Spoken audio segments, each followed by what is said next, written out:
Okay, Dr. Faiz dah masuk, Nafisa. Kita start terus Tunggu Dr. Faiz buka kamera dulu. Okay.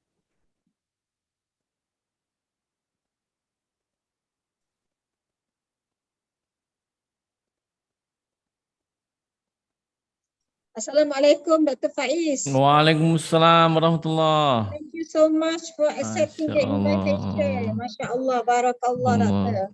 Jazakillah. Boleh start Doktor? Silakan. Okay. Silakan Nafisa. Okay. Assalamualaikum warahmatullahi wabarakatuh. And a very good evening.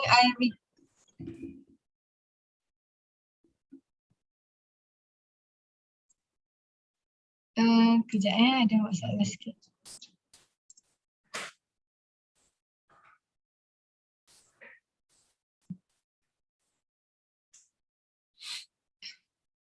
Okay, sorry for the inconvenience just now. Bismillahirrahmanirrahim. Assalamualaikum warahmatullahi wabarakatuh and a very good evening.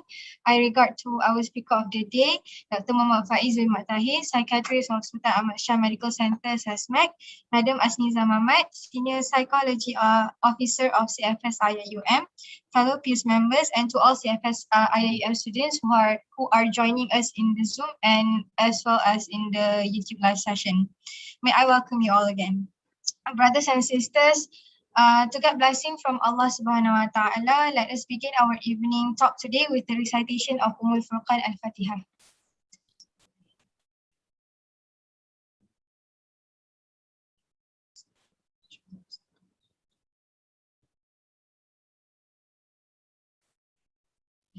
Amin ya Rabbal Alamin. Thank you everyone for the recitation just now.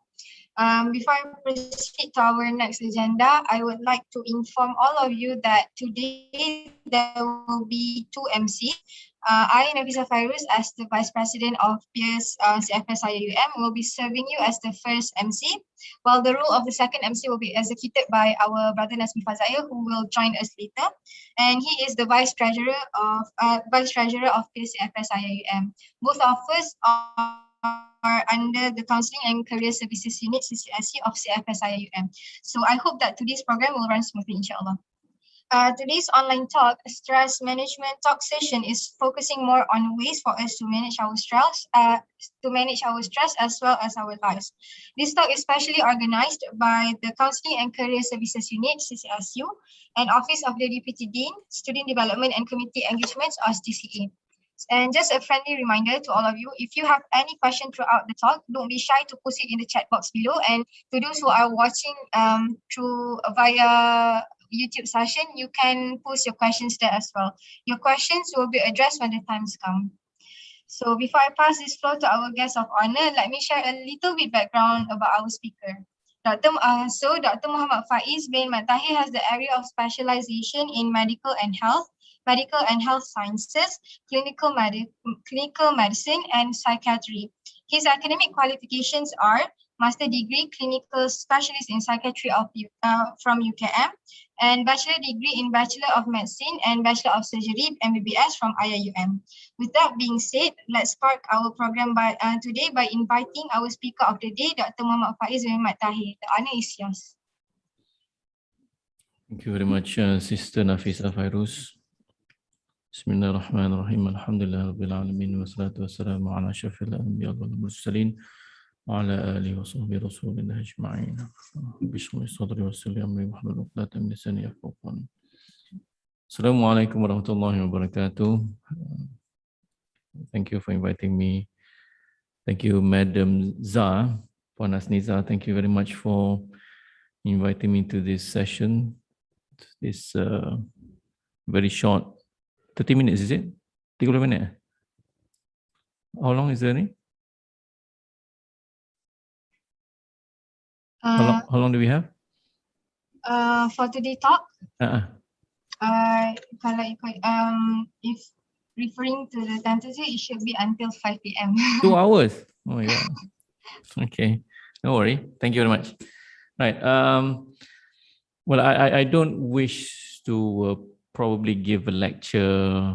I don't probably wish to give a seminar. I would probably like to have discussion, if you may, if you don't mind, maybe you can share your views and thoughts of the topic, and then when we'll take it from there. It's one thing. I can get the ball rolling first, no worries. But but I really want to know from your point of view, and those who are here today, thank you very much. I would like to know from your point of view, what do you understand by stress? How do you manage it? And things like that, and we can discuss further from there. I think that would be great. Although I do have things that I can share with you, but primarily I think what I would prefer is that we have a interactive discussion. It could be through the audio, it could be through the chat in Zoom, or you can also direct message me. I won't mention your name, don't worry. I'll just mention the key points that you want to share, the things that you want to know about. I think that will be better. Boleh Puan Hasnizah? Boleh, Doktor, boleh. Terima kasih. Would this be in English or would be kind of rojak kind of thing? Ke macam mana? How is it done? Up to you, Doktor. Up to me. Cakap Pahang terus. Tak pandai cakap Pahang pun. Anyway, okay, right. Now, you can start asking questions now, either direct PM ataupun when we from time to time I'll go and see how we can discuss it further.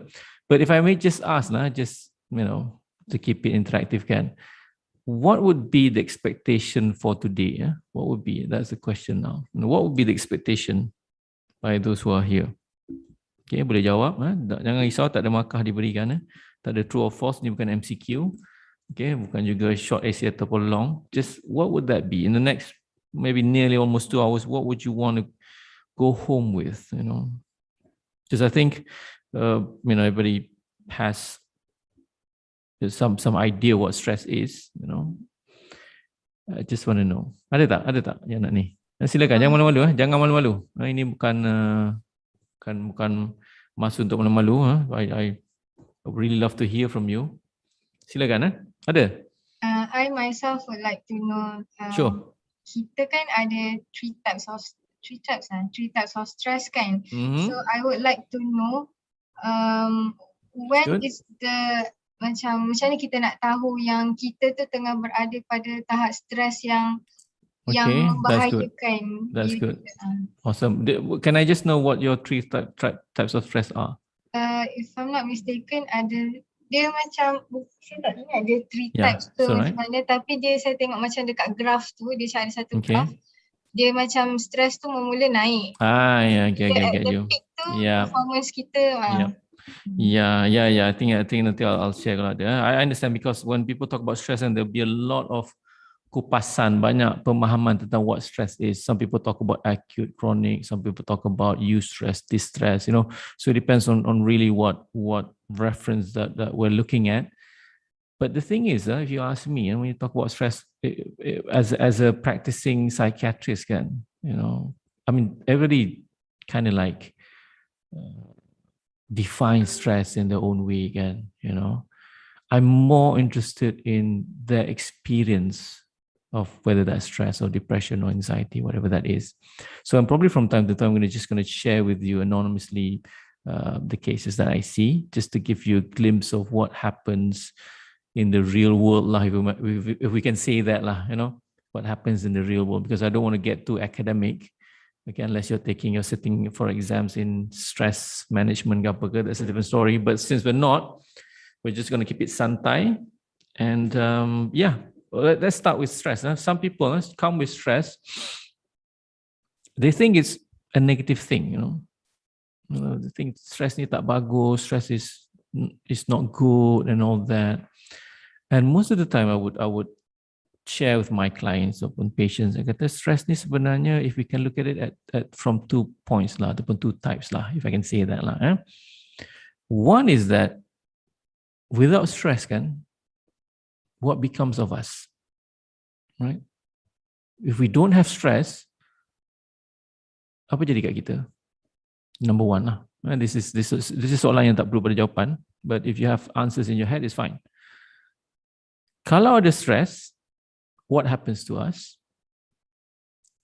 And kalau terlebih stress, what happens, right? You know, because everybody is going through some form of stress every now and then, and what people kind of coin nowadays is that we're all in the same storm again, right? They talk about that. We're all in the same storm, but we're in different boats. Okay, kalau nak visualize lagi kan, kalau siapa pernah tengok cerita Titanic, pernah tengok? I don't know, maybe the younger generation tak pernah tengok cerita Titanic, but if you watch cerita Titanic tu kan yang dilakonkan oleh alamak, apa nama dia? Leonardo DiCaprio. Leonardo DiCaprio dan juga Kate Winslet. Ingat yang perempuan je kan? Anyway, so Leonardo DiCaprio and Kate Winslet kan, both of them bercinta kan? Bercinta. Both of them bercinta. But I would just want to take you to the end of the movie lah. If it's a spoiler for you, I apologize. At the end of the movie, yang kita lihat that the Titanic, the ship, the unsinkable ship, hit an iceberg, and it sank, right? And Rose, the character which Kate Winslet was playing, was on this kind of like pintu kayu. On the pintu kayu, safe from the surrounding cold water of the lautan apa ya? Lautan apa? Who knows geography? Lautan apa? Lautan Hindi? No, I don't think so lah. Lautan Atlantic, the Atlantic Ocean. And Jack ataupun Leonardo DiCaprio kan, he was submerged in water kan. I mean, at least up to his neck. And he was freezing. He was freezing cold. Eventually he died lah. Okay, sorry, spoiler alert. Anyway, so he died. What I'm trying to say that they are both these people at least are shipwrecked. They are at the Lautan Atlantic. It's cold. It's night. I think it's 2-3 pagi, 4 pagi, something like that. Same situation, but different circumstances. Rose is on a kayu. Jack is submerged up to his neck dalam water kan. So stress for people is different. COVID-19, dia punya impact to an individual, to a family unit, to an organization, to an institution, to a country is different. It's the same thing. It's COVID-19. So if I take this directly to CFS, I want to take this game to CFS. CFS stands for Foundation Studies. See the what? What's he? Center. Center. I thought it was complex. Bukan? Can we name it complex? Boleh tak? Complex Foundation Studies. Okay. Center for Foundation Studies. There's about like 1,000 people there. Students, I think so. I don't know. Maybe. 1,000 students there who are perhaps facing stress in so many ways. Kan? And I mean, we are, seeing students from all sorts of institutions at our center, kan? Our center, and they have stress in so many ways. To some people, kan, stress kau ni tak ada tu, sangat aku punya lagi teruk. That's a myth. It doesn't work that way, because how we perceive stress is going to be different from other people perceive stress. Engkau jabat apa? Engkau jurusan kita panggil apa dekat situ? Kau apa? Panggil apa? Nafisa? Course. What is going on with mine? Alah, engkau course lain tak sibuk macam course kita orang. It's not that. You will come to understand that how we perceive things makes a lot of difference. Sama macam kita cerita pasal, is the cup half empty or half full? Ada orang akan nampak half full, ada orang akan nampak half empty. Ada orang doesn't even care if there's water in there or not. Ada orang nak ada apa benda yang selalu buat sekarang ni, zaman yang viral ni dulu, dalgona apa? Dagolba just Korean food lah kan? Dalgona. I'm sorry. I gotta read up all these things lah. See this dalgona kan? Dia nampak dalgona je tu. It depends. Setengah orang nampak dalgona tu sebagai diabetic stuff, So again, what I'm trying to say that stress, everybody perceives it differently. Stress can be good. Stress can be not good. Good stress is what we call sebagai eustress ataupun EU. EU tu means like kind of normal stress. Okay, I'm not going to say good, but what we can probably understand it's good stress lah. Because kalau tak ada stress, we're probably not going to move. We're not going to move in the sense of we're not going to be enhancing ourselves to become a better person. You know, katalah dekat CFS ni kan, Puan Azniza for whatever reason, dia berjaya meyakinkan dekan dan juga universiti untuk kata there will be no exams for students dekat CFS anymore. You know, not going to happen in the near future. Adakah student akan lebih tidak stres? You know, nobody knows. Because ada student yang akan stres kerana there's nothing that makes that's making them move forward. There's nothing that's testing them in terms of dari segi pelajaran. You know, we look at macam mana nanti pelajar-pelajar yang berumur 12 tahun where UPSR has been removed kan? UPSR dah tak ada kan? UPSR dah tak ada dah. Of course, initially semua akan happy. Yay, tak ada UPSR, tak payah stress apa semua. But then you see later like, stress ni tak ada exam. What am I supposed to do? There's no exams kan? Life without challenges kan? How would it be? How would it be? Think about it. Dalam hidup ini, jika kita tidak diuji, how is it going to be? And we do know that dalam Quran disebutkan, Allah tidak akan menguji hamba-Nya itu dengan sesuatu yang dia tak mampu untuk mengatasinya. Meaning to say that whatever that we are facing now we are facing personally kan, God knows that we can overcome it. And if we know that we can overcome it because God said so, are we going to be sad? Are we going to be depressed? Are we going to be anxious and all that? We'll talk about that later, but are we going to make ourselves stay in that state for long enough? My answer is probably no lah. And why should we? All right. And in another verse, you can check later on.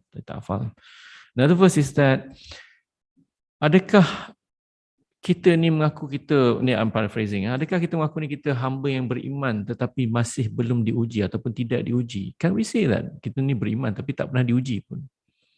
So we are saying that challenges, ujian, is all part and parcel of life. And we have to face it. The question is, do we know how to face it? All right. So going back to eustress is good stress. We don't have stress, we don't move. And the not so good stress, what we call sebagai distress. I'm in distress. These are the few perkataan that people use to describe stress lah. Okay, in general. You can read that.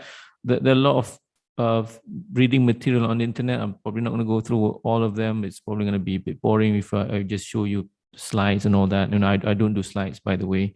Kalau ada sikit-sikit nanti I'll share lah. But for now, I'll just keep it as that. Okay. And I think the one that Nafisa mentioned about the graph too is that when if we need to move, we need a certain amount of stress. But when it exceeds, when it exceeds a certain level, then that's where the distress will come in. I'm not going to just say stress because it's too generic.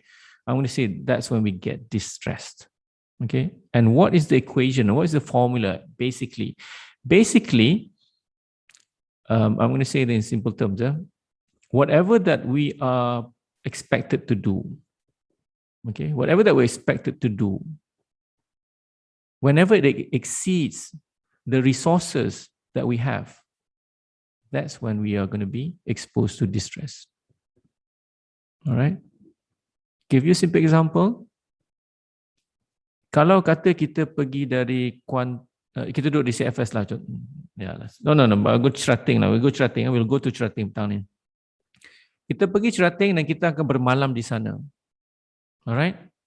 Your comfort having a stay in Cherating because you harus bermalam daripada pukul 6 petang sampai 12 tengah besok you harus bermalam. Your comfort will be depending upon resources yang you ada.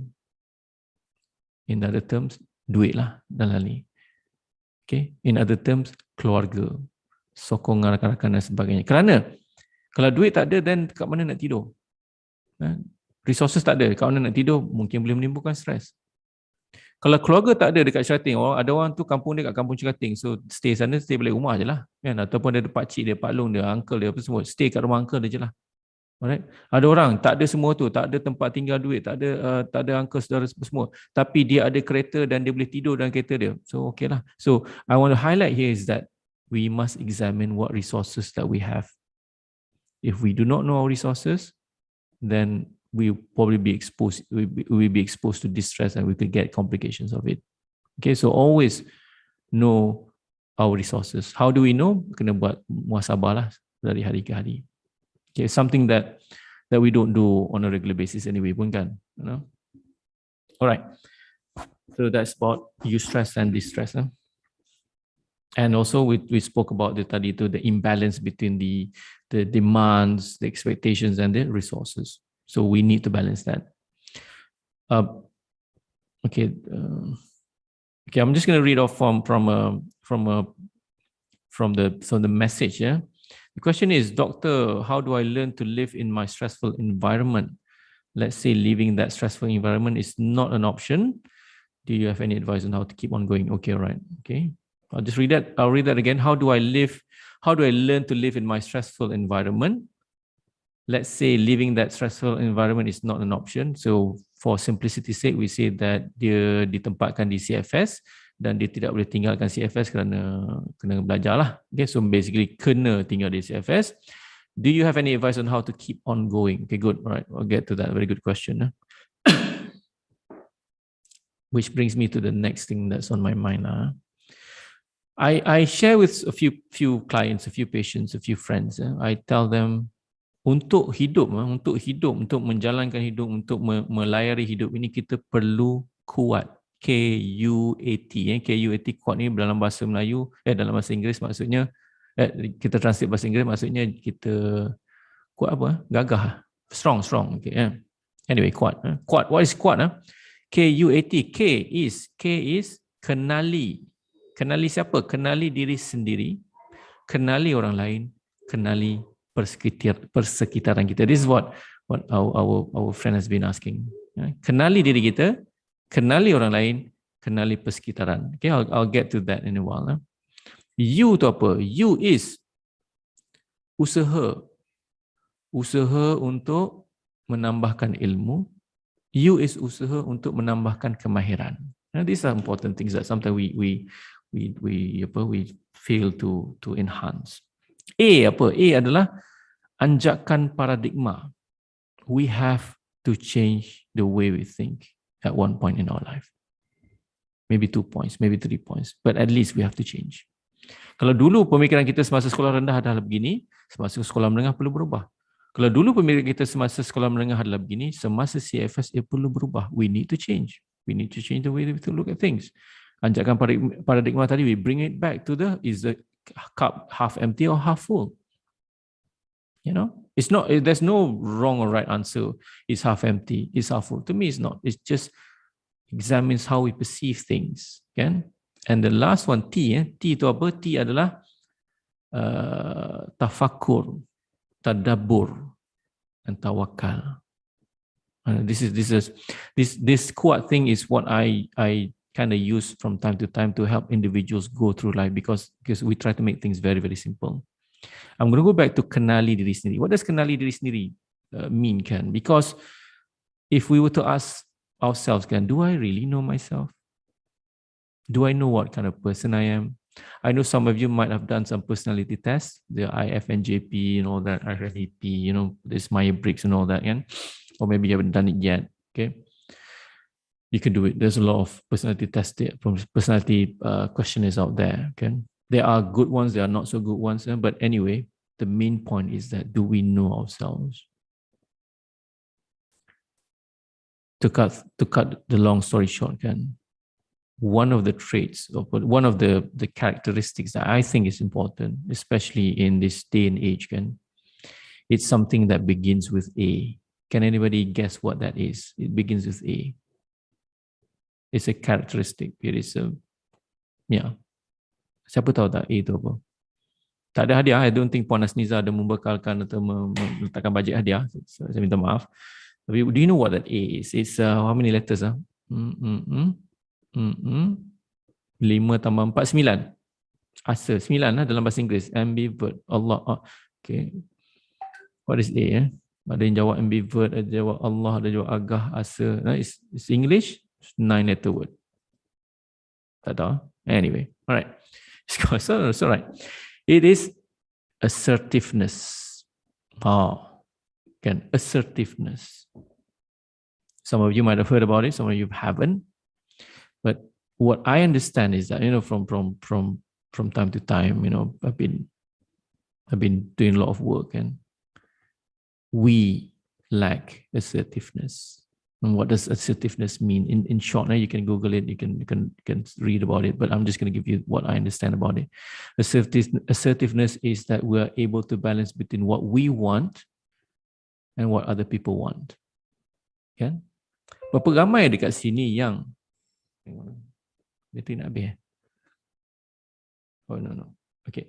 Berapa ramai yang kat sini yang bila kawan dia ajak makan, jom pergi makan, dia tak nak pergi sebab dia ada kerja lain nak buat, tapi dia terasa kena ikut kawan dia, rasa terpaksa ikut kawan dia, kan? Siapa yang ada boleh share, jangan malu-malu. Boleh share private, boleh. Ada yang kata kadang-kadang, jom pergi makan. Allah, dalam hati, aku ada assignment nak buat lah, tapi tak apalah, ikut je lah, kan? Because we're not being assertive. Itu baru cerita makan. Cerita makan is something yang mungkin not so big lah. But what if it comes when you start dealing with bigger things yang really, really matter. Things yang kalau you ikut orang, you merana. Kalau you ikut orang, you rugi. This is where we call about something macam people pleaser dan sebagainya kan. Yes man, yes woman dan sebagainya kan. Is that something that we want to be? Is that something that, is that someone who we are? Not being assertive? Ada orang kata, kalau saya assertive nanti saya takut dilihat sebagai seorang yang sombong, yang selfish. Right. I always say this, it depends on the culture. It depends on the social demographic where you're in. But if I were to give you a spoiler of what I'm to talk about at the end of this program, is that the spoiler is, who else is going to be acknowledging you other than yourself? Who else? Who else is going to say, it's okay, you did it because it was good for you. You don't intend to hurt anyone else. You did it because that was the best thing to do. And people will probably understand later on. Can. This is something that we need to learn. Again, it's not being selfish. It's about self-love, self-compassion, which people do lack nowadays now. They rather make other people happy than themselves. Again, this is not about being selfish ke apa tidak, So go back, ask yourself, do I know myself as someone who is assertive? Do I know myself as someone yang love myself, or what? Ada yang comment, what if by doing that I'll affect other people's life? Good question. Other people's life will be affected anyway in one way or the other. It will be affected anyway in one way or the other. I can tell you that. Okay. I know bila macam, I teach medicine kan. I teach medicine. And dulu zaman dulu saya suka tanyalah. So apa sebab? What is the reason that you took up medicine? Yeah. And do you know what people jawab? Apart from nak tolong orang. Nak tolong orang tu kita tak tepi. Kenapa yang ambil medicine? Kenapa yang ambil perubatan? Apa yang mereka selalu jawab? Tolak tepi, nak tolong orang. Okay. What would they do? You can PM, DM, don't worry. Direct message pun tak apa. I just want to know whether we're on the same wavelength. Silakan. What do you think that most people will answer? You can use audio pun tak apa, right? I don't want to really honestly, I don't feel like talking alone to myself today. Because I treat people who talk to themselves anyway. Apa agaknya? Nak ubah hidup patient tapi saya nak ubah hidup patient. Okay, right. A huge number of them. Dululah, tapi saya tak simpan lah rekod.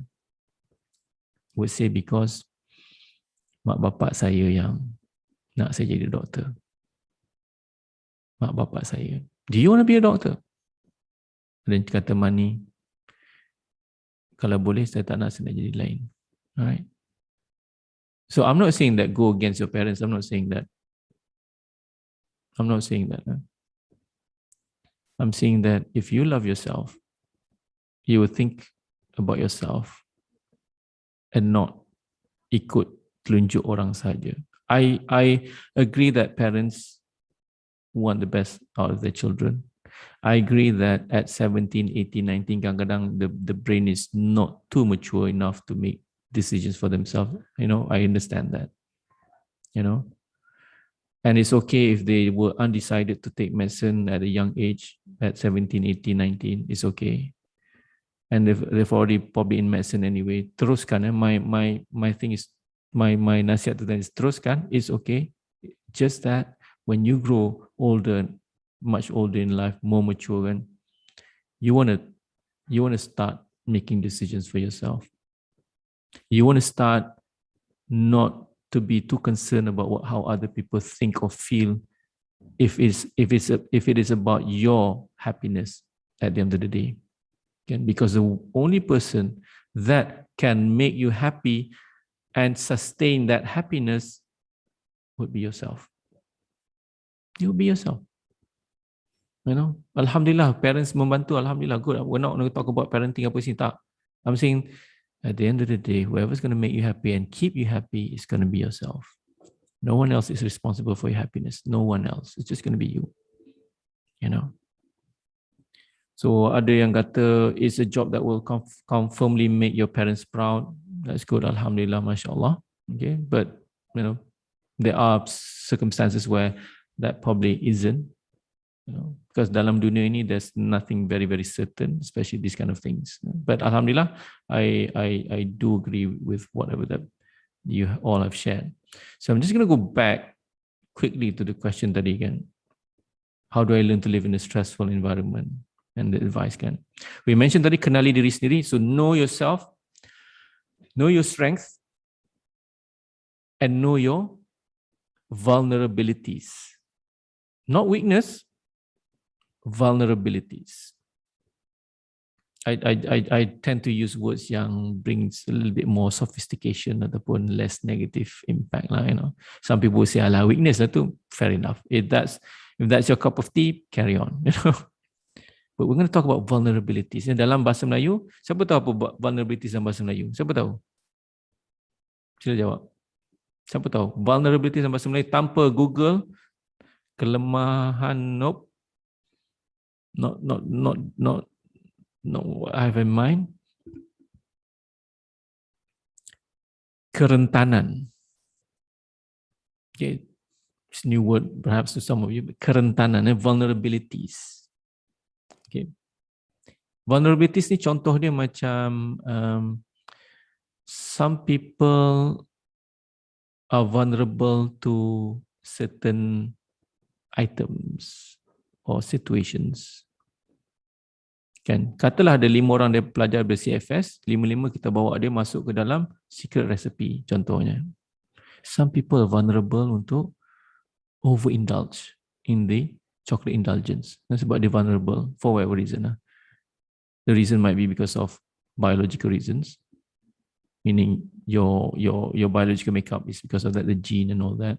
It might be because of upbringing. It might be because of past experience. It could be anything. So people punya vulnerabilities ni berbeza-beza. So when we, as an individual, understands what our vulnerabilities are, then we can strategize better. Okay, ada yang tanya something yang kita tak ada, vulnerabilities, not really that. But anyway, thank you for asking that. If we know that we are vulnerable to peers yang, sebagai contoh, isap rokok, kan? If we know that we're vulnerable to isap rokok. So, oh, saya kalau jumpa orang yang isap rokok ni, saya ke badan kalian besar, saya akan terisap rokok jugalah. Then you need to strategize yourself so that you don't get into that vulnerable state. Nobody wants to be in a vulnerable state, kan? If we know that we are vulnerable of ponteng class, kalau kita join group-group tertentu, then that's something that you might want to avoid. Okay? And we must know what our vulnerabilities are. We are responsible for ourselves. We need to know that. Other people something tak tahu.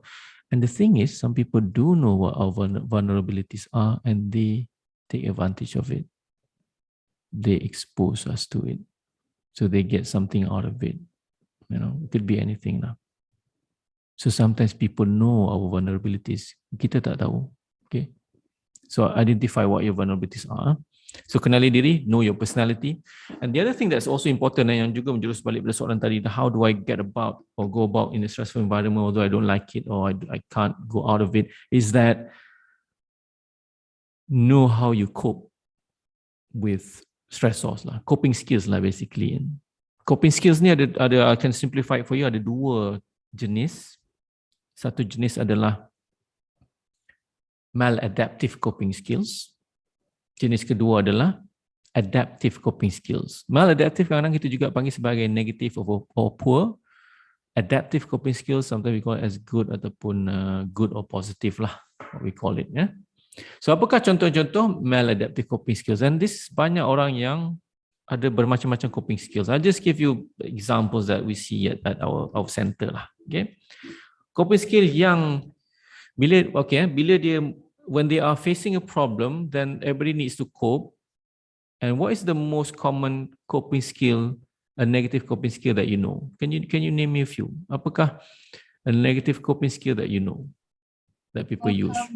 Sorry, come again? Self-harming. Self-harming. Oh, okay, all right. Okay, yeah, self-harming by apa tu? Usually cut. Yeah, okay. Okay. Yeah, okay. Ada yang kata makan banyak, ada yang kata lying. I don't know whether it's lying or lying down ataupun lying to people. Ada yang tidur nangis or negative. Something, okay.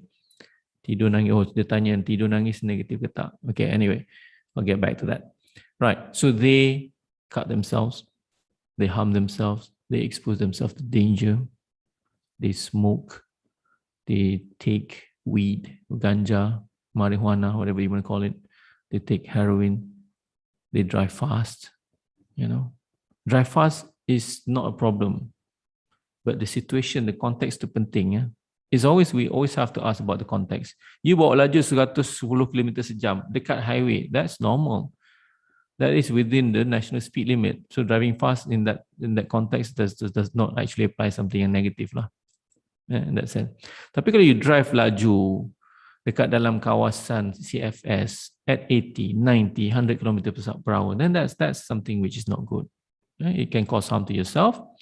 It can cause harm to others. Ada yang tanya juga ataupun bagi tahu distancing ourselves from others, way of coping. Okay, so meaning to say that negative coping skills ni bukan sesuatu yang luar biasa. We see it a lot. So can anyone share what are the positive coping skills? Apa yang positif? Apa positive coping skills that you know of? You know, cerita ke orang, ada yang jawab cerita ke orang. Okay, what else? What are positive coping skills? Well, for me personally, I like to journal a lot. So writing. Journal, good. Yeah. Right, that's good. Thank you, Noha. Journal is good. It's a good way, and I do encourage my patients or my clients to journal, to write a journal so that they know what's happening. All right, diary, yes. Tengok K-drama. It depends on which kind of K-drama that you're watching, I think, you know. Not all perhaps, but anyway, okay. So again, you're going to see that people are going to cope in so many ways, and you're going to see that some people think that the negative coping skills is positive and the positive is negative. So, you know, again, we're going back to perception, how people perceive things. There are clients of mine who say that smoking is okay, not smoking, vaping. Vaping is okay, what? It's not smoking pun. There's no tar, whatever. Okay, so to them, they perceive it as something which is positive. But to us as a clinician, as a healthcare provider, we see it as something which is negative. So these are the things that we're going to talk about with our clients about coping. How do you cope? And how do you perceive your coping skill is like? Okay. And especially so for young, for youth, basically, and youth kadang-kadang dia tak tahu which coping is the best to do, which coping is the best for them. You know, we can always advise or suggest things, but whether it will be feasible for them to do sesuai untuk mereka buat, it's a different story altogether. So that is why talking about your experience is always important. You know, ada pelajar jawab cerita ke orang, yeah. But then again, it depends what cerita you have and which orang that you're talking to lah. Okay. Writing a journal is good, writing a diary is good. Then again, who will be vetting ataupun who will be evaluating those information? Okay. I'm not saying that you should show your diary or journal to everyone. I'm just saying that to the next level, we probably want someone to evaluate. You know, have I done it the best way? Is there the better way? Are there alternatives? These are the things, and that is why, you know, at your level, the CFS ini, the counseling group, the counseling association is good in a way that people can share their problems, and the young counselors ataupun the young advocates too can give their point of view, their thoughts to it. And of course, I have to say this over and over again, jangan malu untuk hadir ke klinik psychiatry atau psychology, because there are some people yang malu. There are some people yang malu. I keep telling my clients, I said, nak malu kenapa? I don't say that lah, I'm just kata to make it a bit of K-drama a bit lah. I said, what difference has the psychiatry and psychology clinic, kesihatan mental health clinic, is so different from other clinics in the hospital? It's so different from the medical clinic, so different from the orthopedic clinic, so different from the endocrine clinic. Apa beza dia? You know, this is where they need to think hard.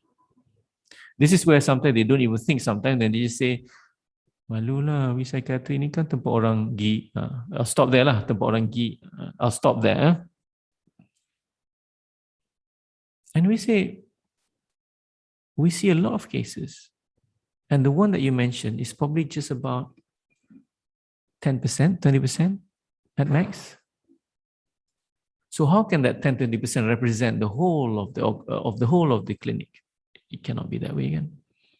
Again, a matter of perception, a matter of understanding, a matter of ilmu. Jika kita tidak usaha untuk menambahkan ilmu, then we probably not be going to be moving at all, or if we are moving, sometimes we won't be moving in the right direction. Okay, so I would say this again. There's no shame or there's no harm in coming to for psychiatry or psychological services. All right, there's no harm in that. I'm not trying to promote in a way that this is the best thing ever. I'm just trying to talk to people who feel that this is something negative. I'm just saying it's not. Okay, I'm just saying it's not. Okay, right. Adim tanya, doctor, can I know how to differentiate between stress and anxiety? Okay, and can excessive stress cause anxiety attack? Okay, in simple terms, stress is yang kita katakan tadi itu adalah berlaku apabila there is imbalance between the expectation or demands of something and the resources. Bila ada imbalance, you can stress lah. And the resources can be in the matter of time, it can be in the matter of energy, it can be in the matter of money or currency, can be in any kind of resources. So bila you tak cukup duit dan you perlu duit, you tak cukup duit, you tak perlu duit, tak apa. You tak cukup duit, you perlu duit, what happens? Stress. You tak cukup tenaga, but you have to send your assignment, but you can't, you're going to have some stress. Okay, stress is good, it just pushes you to do something, but a lot of it until it exceeds your resources is going to cause distress. Distress acute, sekejap saja, sekejap means maybe a few minutes to a few hours is considered normal. The chronic stress is the one that is abnormal. The chronic stress is the one when we were playing with hormones and all that, you know. Hormones meaning that cortisol, kita boleh baca pasal cortisol, and hormon cortisol ni kalau terlalu banyak dalam badan, it can cause a lot of complications. And yes, people say that chronic stress is a silent killer. Right? Dari segi physiology, it is true lah. It's a fact. Okay, dari segi physiology. Now, next question is anxiety.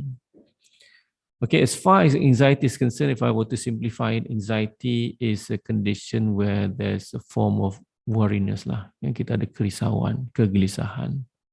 Okay, some people might put stress anxiety together. You know, to me, it's just a matter of terminologies. I'm not going to be too concerned about it. But what I can share with you is that there are disorders.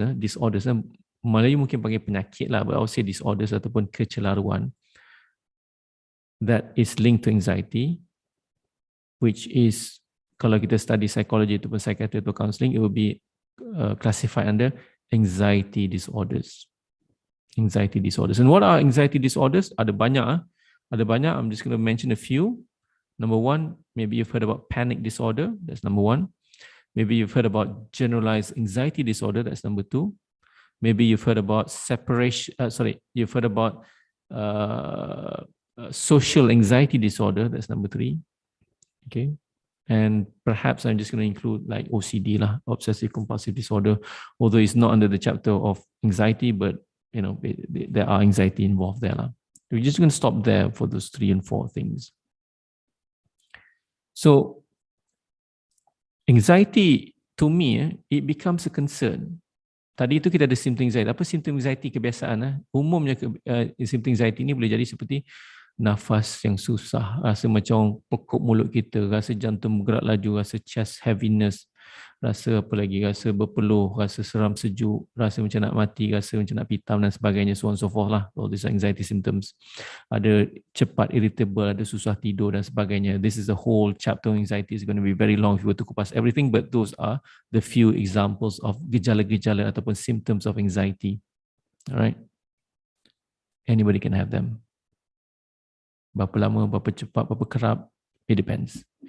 But my concern personally is basically, does this anxiety, do these symptoms cause an impairment, or do these symptoms affect your life in a negative way? Okay, whether that be personally, socially, ataupun dari segi akademik ataupun occupation lah, kalau orang tu dah kerja. I want to know that. Because anxiety, macam saya katakan, anybody can have. Do we need to treat it? Depends. But we do need to treat it when it interferes with daily life. We do. Don't you want to treat it? Can. Of course. And how? Right? That is the question. So if I were to differentiate between stress and anxiety, I think we mentioned it's about terminology, and I've given you the example, real life example. And the question, can excessive stress cause anxiety attack? I would say yes. I would say yes. A simple yes. Okay. Ada bertanya, kalau kita rasa everyone around us is judging us to anxiety ke? That is a good question, and is part of what we call social anxiety disorder. Alright. Ada yang bertanya, disorder ni mana dapat disorder ni? Kenapa nak classify orang atau categorize orang? Okay. This is all based on evidence-based medicine. Pakar-pakar kesihatan mental telah buat ujian, buat questionnaire dan sebagainya, and they've clustered all these symptoms into something yang senang kita nak discuss dan senang kita nak rawat. That's all there is to it. Okay, so if you know about panic disorder, generalized anxiety disorder, you know about social anxiety disorder, separation anxiety disorder dan sebagainya, it's just a way of how clinicians ataupun mental health practitioners kind of like make things easy for everyone lah. I can just say that lah. Okay, alright, boleh.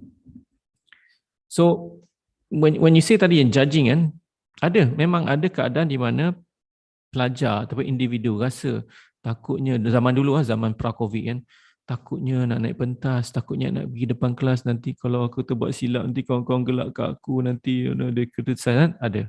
That's called separation. That's called social anxiety disorder.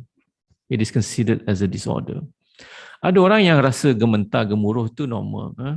Like I said again, to me, benda yang penting for me to understand whether this thing is serious or just a normal experience is that if it interferes with daily activity. In other words, ada 2 orang pelajar, dua-dua takut nak pergi ke depan kelas. Itu normal. Pergi depan kelas tu, to me, is normal lah. It's normal anxiety kan. But Kalau dia sampai tahap yang I don't want to go to class anymore, takut nama saya kena panggil, I'm just going to stay in my room, I don't want to go back to CFS, I want to stay at home, that interferes with his or her academic, and that needs to be treated. Right? Takkan tak nak pergi sekolah kot, right? That needs to be treated. Get treatment. Ada yang bertanya, sir, oh, okay, that's nice, sir. What is the difference between mental illness and anxiety? All right, okay. To simplify it, my opinion, my what I think, mental illness ni is a huge umbrella lah. It's a huge umbrella. Kalau kita buka umbrella tu, that is mental illness. It's a huge umbrella.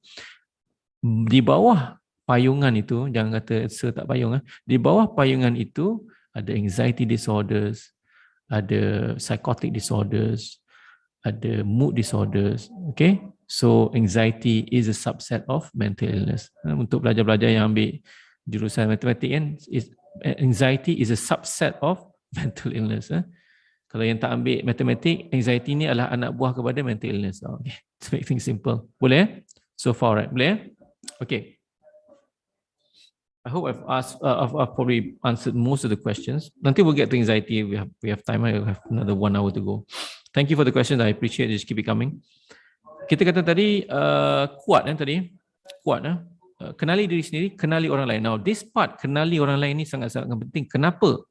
Kerana kadang-kadang kita tak kenal orang lain. Bila kita tak kenal orang lain, kita tak tahu kenapa dia berkelakuan demikian, kenapa berfikiran demikian, kenapa dia buat ini pada diri aku, kenapa dia buat kat ni kat aku. If we know that person is someone yang having negative characteristics kan, for whatever reason it is, then we would avoid having too much contact with them. Because kita kenal orang lain. Kita kenal roommate kita kenal kawan kita. Dan we want to avoid them. Bukan kita memulaukannya. We know that kalau kita berinteraksi dengannya, kita jadi stress. So, avoid stress by reducing contact with that person. Contact only when necessary. Okay? I know there are people who are bullies. There are people yang senang dibully. Okay? If we know that there's a person yang kaki bully, we would avoid them. If we know that there's a person yang kaki bully, we would inform appropriate people ataupun parties about this characteristic in an individual that seems to be bullying others.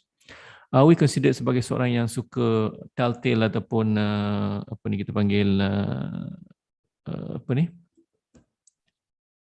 apa perkataan tu, kerja nak report orang, kaki report dan sebagainya?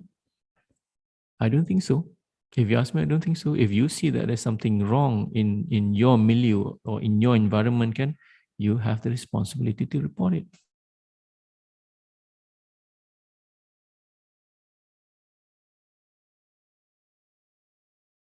Part of ensuring that is my okay, good. That reporting is part of responsibility of ensuring that the society or environment stays healthy. Okay? If we were to live in an environment, in a society, bila ada orang yang membuat kelakuan-kelakuan yang negatif and we allow that to happen by not reporting, whose fault is it? Kan, takkan salah ketua kampung. Kan? Ketua kampung pun tak tahu.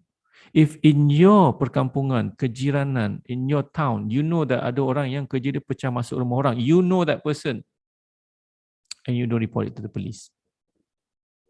Salah siapa? Salah polis ke tak tangkap? Okay. Again, the concept of reporting tu haruslah report dalam keadaan di mana ia penuh ikhlas dengan niat yang baik. Saya report benda ini bukan sebab saya benci orang itu. Saya report benda ini kerana saya tahu orang itu boleh berubah menjadi lebih baik. Saya report perkara ini kerana saya tidak mahu orang lain menjadi mangsa. That should be the semangat of kaki report. Okay, bukan semangat kaki report ni sebagai aku benci dia, jom kita report dia. No. Perlu ikhlas to me. And that's something that we need to look into ourselves. Can we do that? Alright. Menegur biarlah dengan ikhlas, dengan niat yang baik dan kalau boleh not make public, tertutup. Okay, jangan ikut trend-trend semasa. Wahai so and so, saya ingin menulis surat, saya ingin membuat teguran, lepas tu pergi post kat Facebook.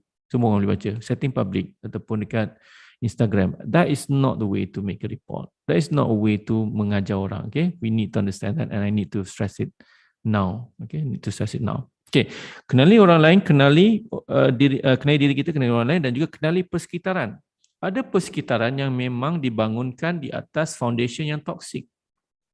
Ada. Semua orang toksik, sistem itu toksik. Ada. Kenali your persekitaran.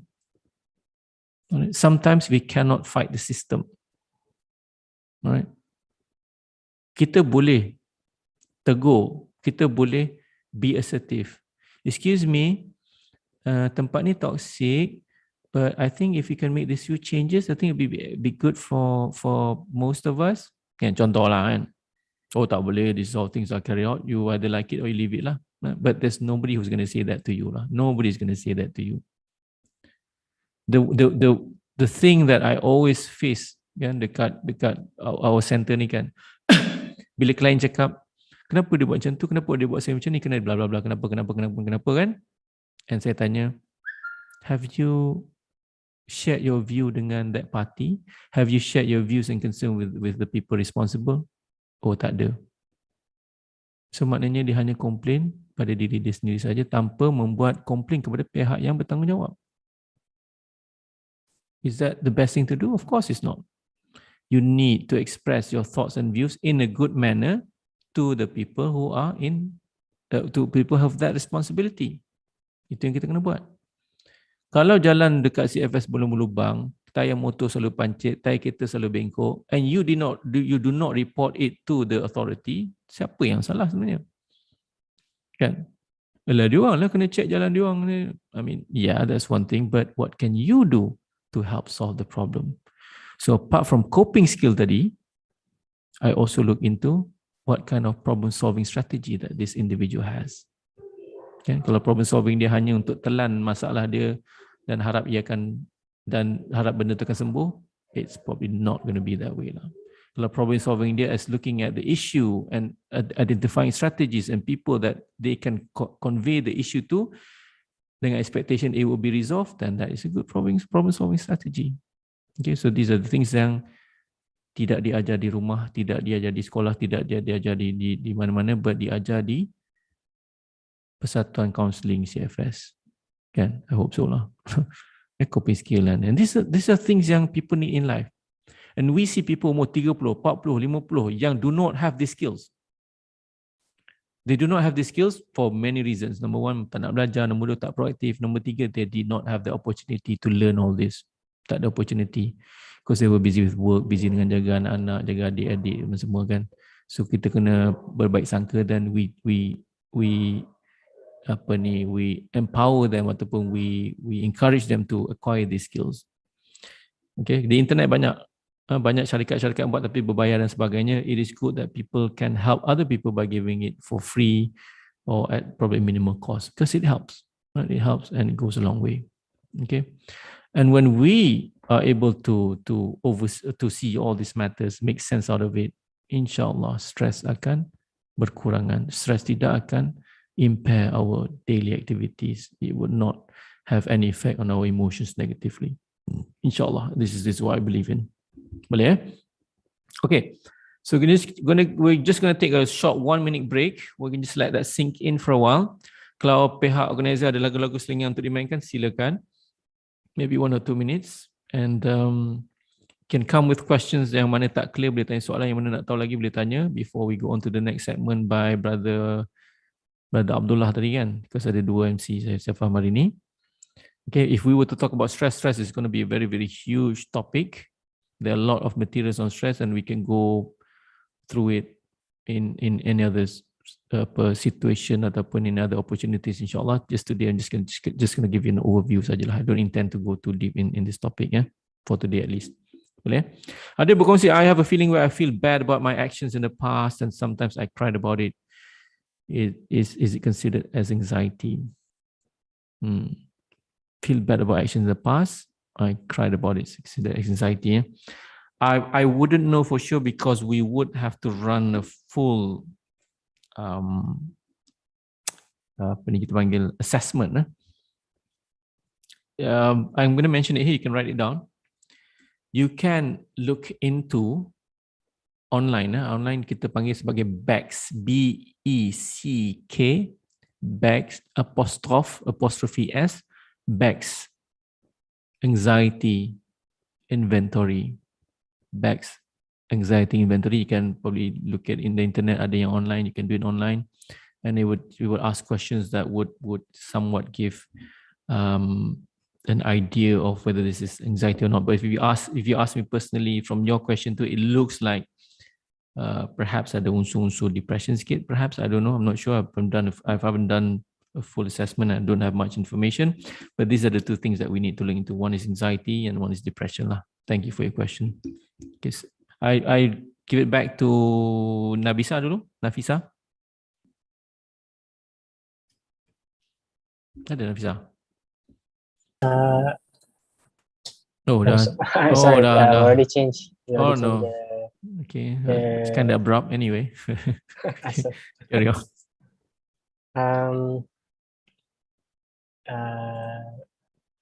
Thank you, Doctor, for such great input given just now.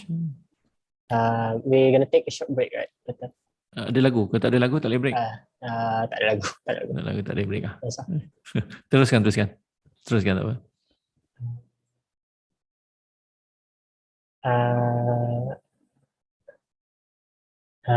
Thank you. So, Thank you. Thank you for the input. Let's just move Thank on you juga. to the next session, which is if there's any question, other question that want to be asked by the viewers, make sure to put it in the chat box. Because now is the Q&A session. The Q&A dah? Oh yeah. Yeah, according to the script lah. Oh, okay. We follow the script. Don't worry, we follow the script. Okay, so it's okay. You can ask questions or you want to give comments or suggestions. It's fine with me. I think the other component of the talk was managing life, kan? Right? Betul lah? Yeah, managing life is something yang it's huge lah. It's huge. But anyway, I'll try to give my input, my experience, my thoughts, and you can comment, suggest along the way, no problem. And then it'll probably take around half an hour, and then we'll see what we can do afterwards lah. Boleh? Nazmi Tak ada masalah? Okay, alright. So I'm just gonna probably continue tadi dengan apa tadi Kuat tadi Kuat. Usaha untuk menambah ilmu. We will understand that as we go on in life, kan. Maybe you don't lah, because muda lagi, kan. But anyway, we will understand that as we go on in life, we will gain more knowledge. We will gain more experience. We will gain more skills. Dan benda-benda dulu yang kita rasa susah sangat nak hadap, kan, tiba-tiba menjadi mudah because we have more knowledge. We have more skills. So what I'm trying to say is that in order to lessen the possibility of facing distress, or stressful or distressful situations, is that we accelerate the process of acquiring knowledge and skills. Kan? Kena accelerate lah, kena mempercepatkannya. Some people have the mantra atau motto of don't worry, be happy. Fair enough. Some people have the mantra motto of go with the flow. I hear that a lot. Go with the flow, kan? You know, habis tu kalau hanyut pergi ke air terjun, macam mana? Bahaya juga, kan? Hanyut pergi tempat lain macam mana? Okay, so whatever it is, we need to accelerate our acquirement of knowledge and skills. And the question is, orang tanya kan, kat mana nak acquire knowledge and skills ni? Right? Orang akan tanya kan? Tanya kan Nazmi? Tak? Nazmi tanya? Saya tanya. Oh, okay, Nazmi. Terima kasih tuan tanya Nazmi. Thank you. Nazmi, kampung kat mana?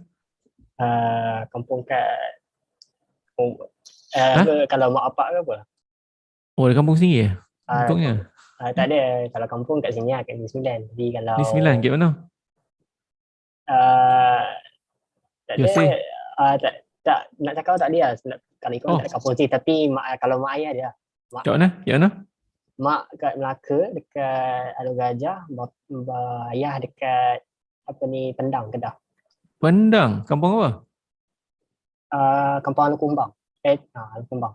Kat mana tu? Kat mana? Jalan ke Sungai Tiang Tak ingat lah, dah lama tak balik. Okay. COVID apa? COVID 2 tahun kan. Mungkin lupa, saya dah lama tak balik. Dah lupa sebab COVID 2 tahun. Anyway. Okay, so okay lah. Thank you Nazmi share. Apa ni? Apa tadi soalan? Oh, Nazmi nak tanya tadi. So how do we get all this knowledge and all these skills kan? Kat mana nak dapat kan? It's, to me, in this world of information age, it's just about everywhere. And the first place that people want to search is Google lah, of course lah kan. Google and they would find that, oh macam ni punya YouTube, Facebook, Instagram. Nowadays yang paling hangat, I ingat TikTok dan sebagainya. Books, self-help books kan. So a lot of things. But the thing is, how do we practice all that in a guided way? So maknanya guidance tu penting. That is why sekali lagi saya promote Persatuan Counselling CFS. Kena bayar ni, kita promote banyak kali lah. Lepas tu kita promote tempat-tempat, persatuan-persatuan, orang-orang yang menawarkan guidance. They will guide you. Dalam kita belajar ni, tidak boleh belajar tanpa guru. Guru kena ada. Tak kira lah PDPR ke online ke, at least guru tu adalah kan. Okay, kena ada, belajar kena berguru. Okay, ada orang yang self-learn, daripada experience is fine, but if you ask me, my suggestion would be, get all those material, present it or share it with a guru ataupun a person that you find helpful and positive, right? And see what suits you. Bukan semua benda dalam materi itu is suitable for you, right?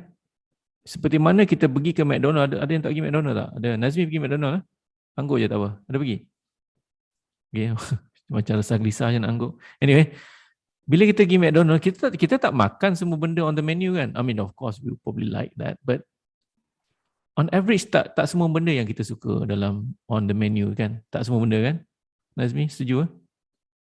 Kan ada benda yang, Korean barbecue sauce tak sedapnya contoh kan?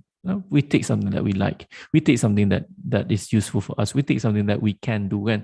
So sama juga when you belajar things kan, especially things yang motivational self-help ni semua, bukan semua benda tu kita boleh buat atau perlu buat. You just take things that will help you in life. That's the most important thing. Ada yang tanya, apa cara-cara untuk tukar habit buruk yang boleh harm diri sendiri? Yeah. I'm gonna say this. It's a suggestion. And it's a suggestion that we give to our clients. Okay.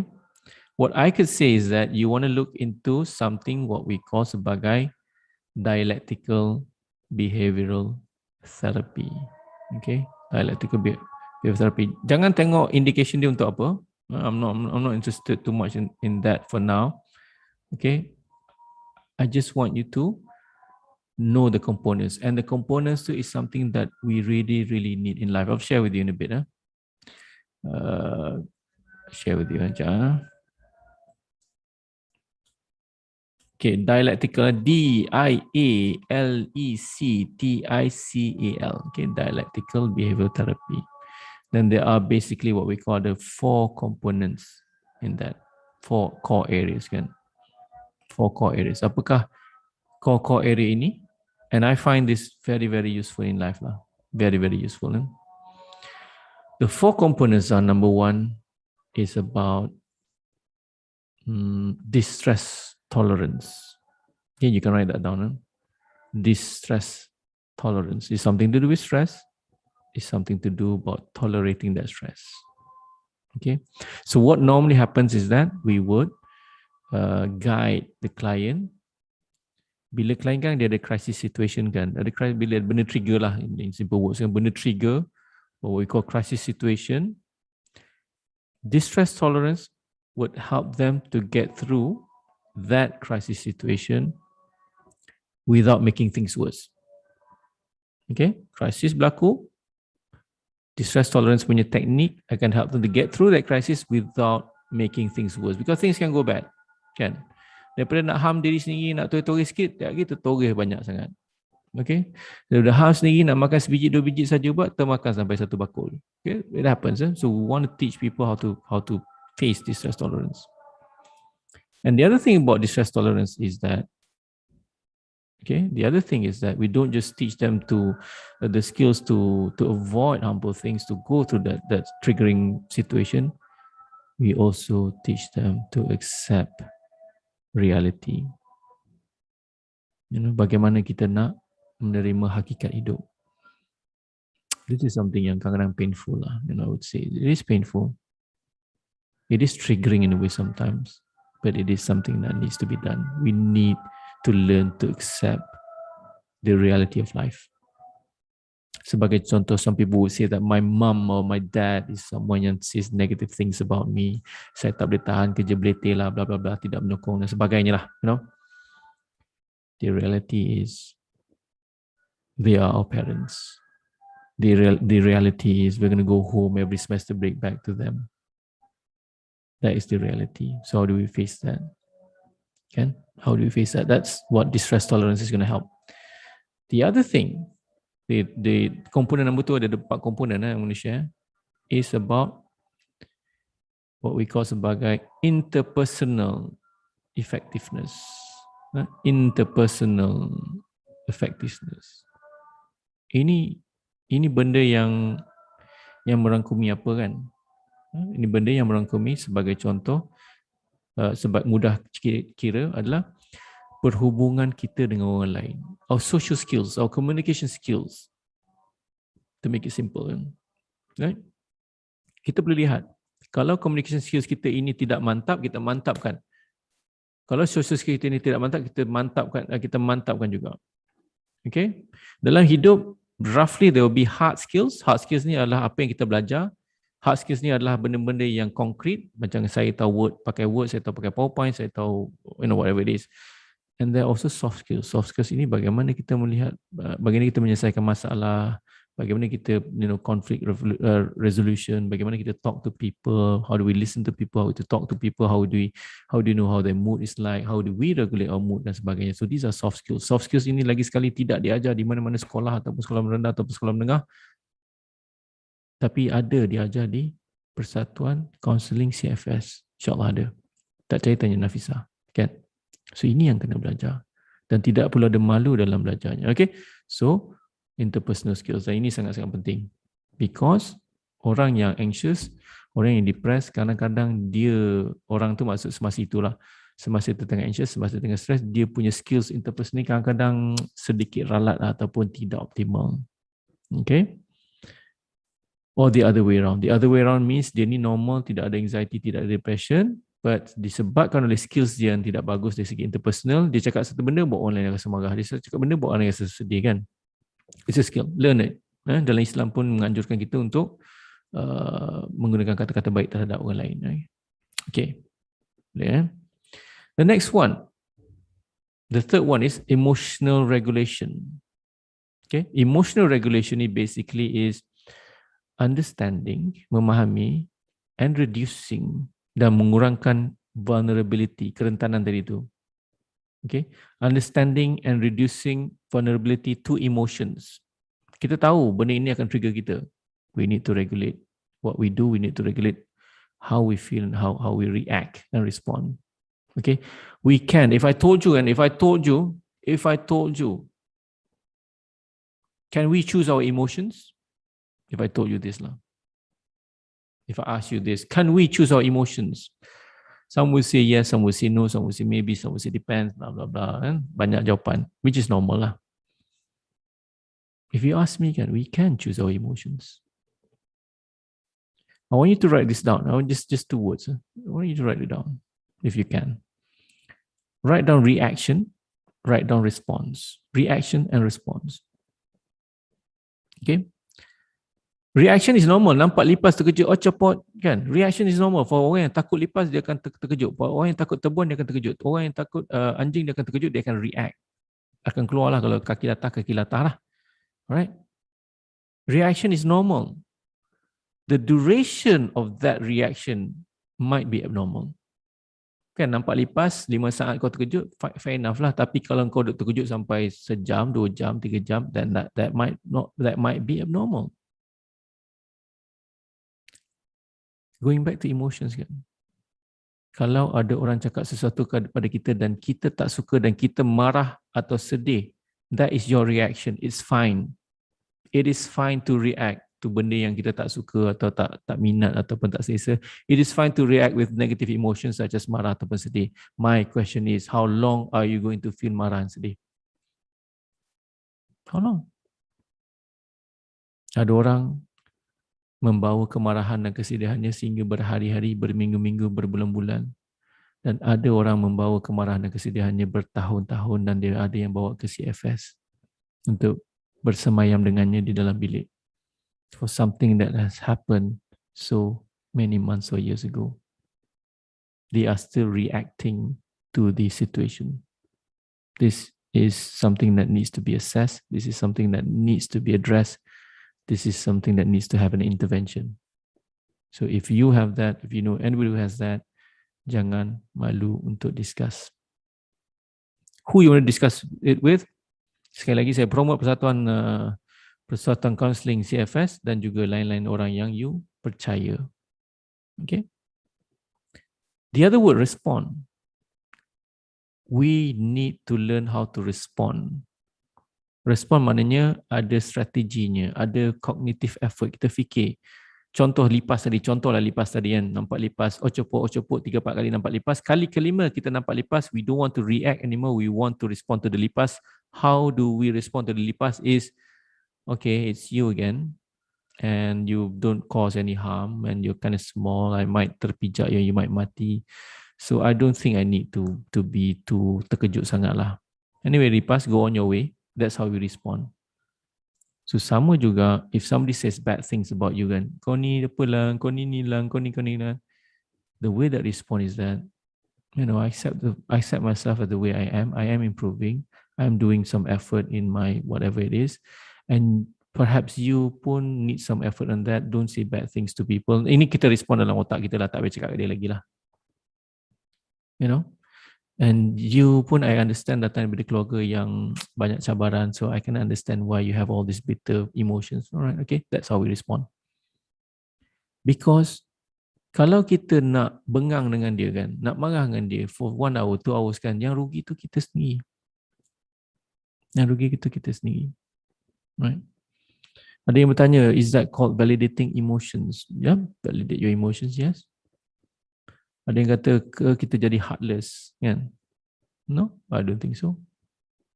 You know, because life is about spreading good things, kan? It's about spreading love, compassion. If we do not love ourselves, kan? Siapa lagi nak sayangi diri kita? If we do not love ourselves, kan, how are we going to love other people or other creatures? And I know some people suka kucing, some people suka whatever pets that they have, kan. You know, which is good. At the same time, they need to love themselves. You know, at the same time, we must understand that there are people out there who are not getting the love that they deserve.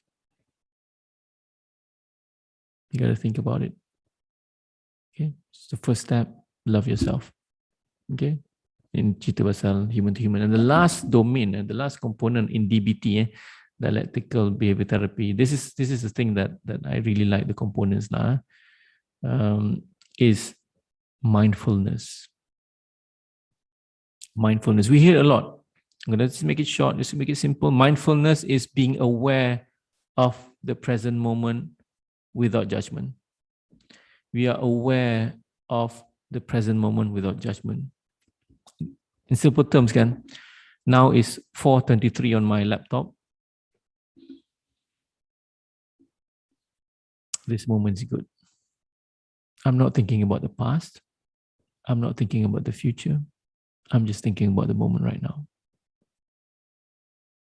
I'm absorbing the information through my 5 deriya, panca indera, kan. The smell, the visual, the auditory input, kan.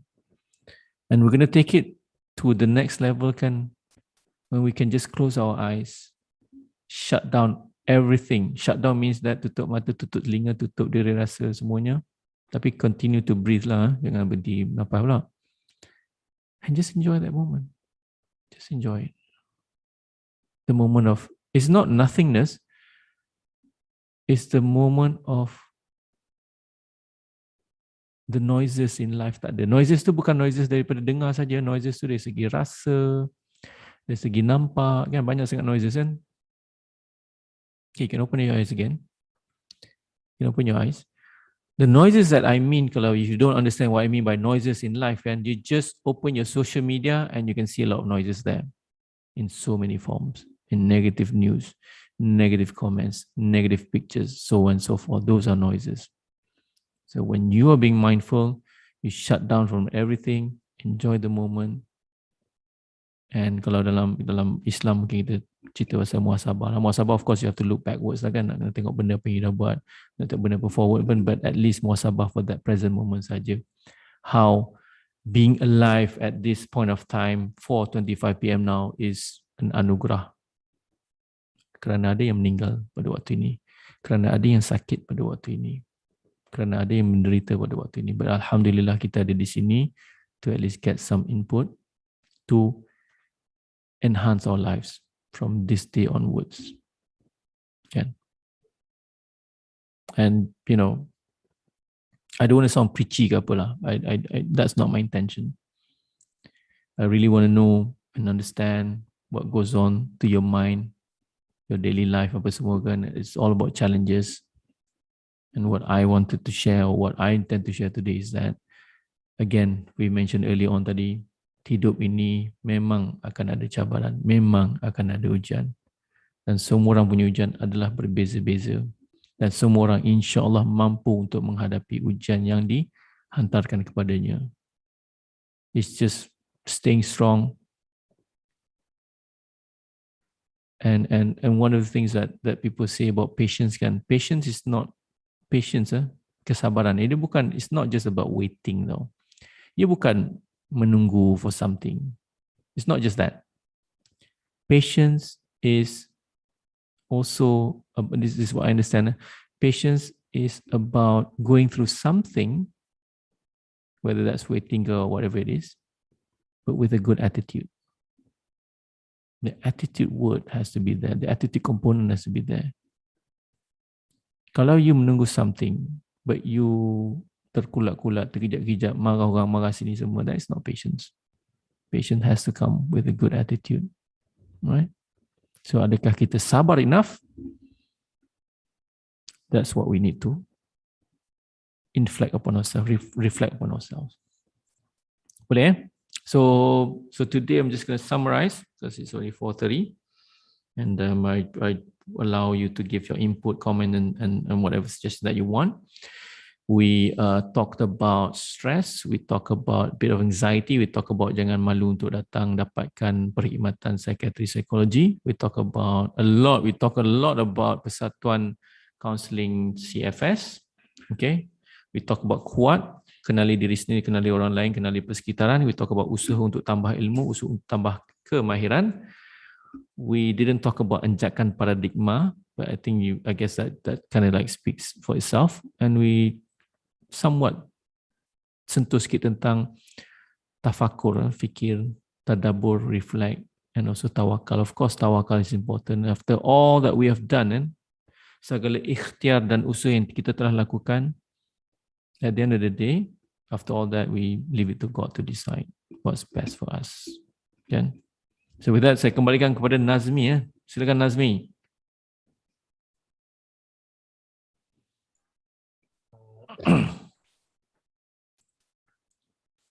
Thank you so much again, Dr.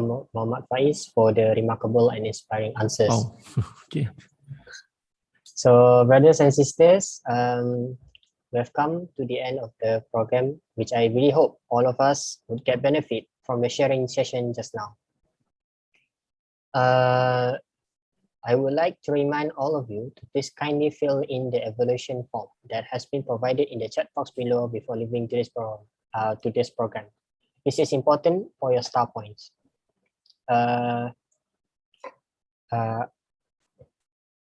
Alhamdulillah. Thank you so much for today's input, Doctor. And if there's any comment or additional information that our viewers want to add, you can turn on your mic or just input it on the chat box. If there's none, I guess today will be the end of our will be the end of our today's session. Thank you so much, and I hope that all of us can benefit from today's program and strive on to becoming a better human, mentally and physically. Assalamualaikum warahmatullahi wabarakatuh. I will put the evaluation form inside the chat box, and please fill in for your star points. Thank you, Doctor, for today. Thank you so much. Doktor, thank you so much, Doktor. Thank you so much, Mas Niza. Kita jumpa lagi. Inshallah. Thank you so much.